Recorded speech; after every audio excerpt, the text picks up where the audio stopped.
Kuidas on sõprused sind mõjutanud? See on väga hea küsimus.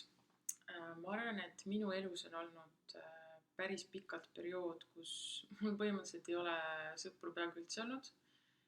Aga õnneks Jumal on mind kuidagi hoidnud selliselt, et mu ümber on alati olnud väga armastav perekond ja ma ei ole kunagi tundnud ennast üksinda või kuidagi eraklikuna või hüljatuna.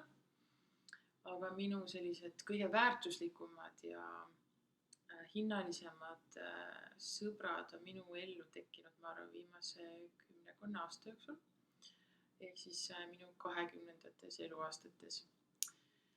Ja ma arvan, et see on hästi tihedalt seotud olnud sellega, et pärast keskkooli ma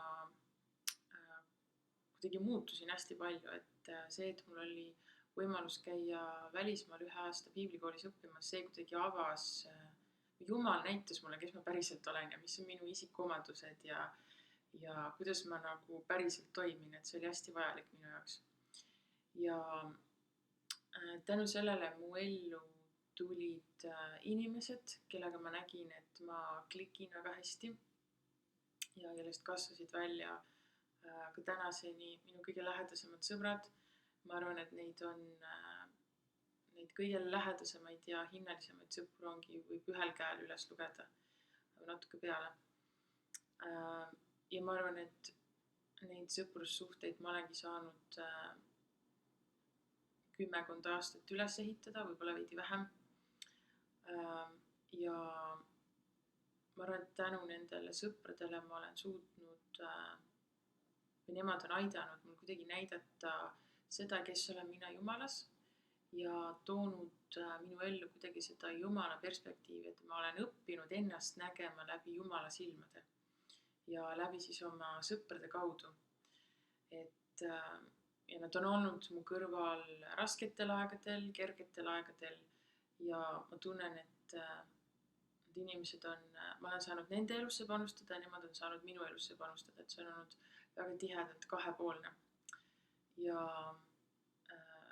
ma olen ka näinud seda, kuidas nad on osanud mulle esitada selliseid väljakutseid, kus ma olen väga palju pidanud vastu kuiklema Jumalale, endaga pidanud maha pikki võitluseid, aga et see sõprade hääl on tegelikult olnud Jumala hääl, kes on kutsunud mind tegema suuremaid asju, kui ma ise olen arvanud, et ma oleks kunagi võimeline.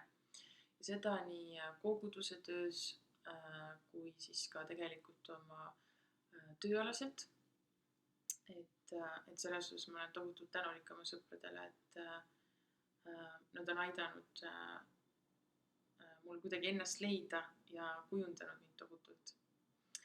Aga sõprussuhteid on kindlasti väga erinevaid ja lisaks sellele, et need lähedased sõprused, mis mul on mu elus ka tegelikult väga palju tutvusringkond on, ma arvan, üldse hästi-hästi suur, aga kuskil viimase 5 aasta jooksul ma olengi sellest aru saanud, et väga tore on kuuluda mingitesse sõpruskondadesse ja suhelda väga erinevate inimestega, sest see rikastab meid ja see näitab meile ka kuidagi Jumala näolisust, et milliseid inimesed on loonud.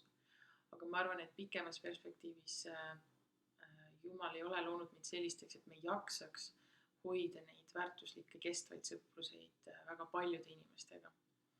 Ja selleks ma arvan, et mu elus on olnud ka väga palju selliseid vahelduvaid sõpruseid, et minu ellu on tulnud mingil hetkel mingid inimesed, kellesse mina olen saanud panustada, kes on minusse saanud panustada, aga me oleme kuidagi lahku kasvanud ja see on elu paratamatus, see on elu osa.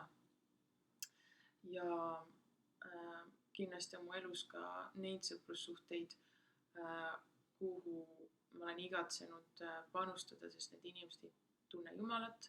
Need ongi sellised jüngerlikud ja evangeelsed suhted, kust ma tihti nagu ei ootagi väga palju tagasi, aga ma igatsen, et kuidagi mina saaks olla see tööriist selle inimese ja Jumala vahel, et Jumal saaks mind kasutada nende inimeste kuidagi kasvus või suhtes Jumalaga. Et ma arvan, jah, mu elus on hästi-hästi palju erinevaid sõprussuhteid, aga et Jumal on kuidagi näidanud mulle seda väärtust ja kujundanud mind väga erinevatel viisidel, aidanud väljakutseid esitada, aidanud kasvada, aidanud nutta ja naerda igal moel.